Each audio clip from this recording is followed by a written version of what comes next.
তীব্র গরম ও দীর্ঘদিনের অনাবৃষ্টির কারণে দেশের অন্যতম গুরুত্বপূর্ণ জলাধার এবং দক্ষিণ-পূর্ব এশিয়ার বৃহত্তম কৃত্রিম হুদে কাপ্তাই এর পানির স্তর আশঙ্কাজনকভাবে কমে গেছে।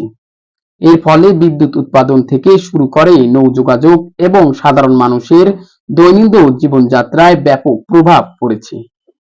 সংশ্লিষ্ট সূত্রে জানা গেছে, কাপ্তাই হ্রদের স্বাভাবিক পানির স্তর ১০৯ এমএলএস মিন সি লেভেল থাকার কথা থাকলেও বর্তমানে তা নেমে এসেছে মাত্র ৭৬ এমএলএস-এ।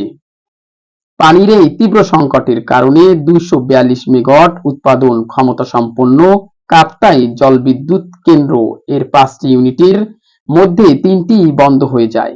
বর্তমানে মাত্র ২টি ইউনিট চালু থাকায় কেন্দ্র থেকে উৎপাদিত হচ্ছে ৬০ মেগাওয়াট বিদ্যুৎ, যা জাতীয় বিদ্যুৎ ব্যবস্থায় বড় ধরনের চাপ সৃষ্টি হতে চলেছে।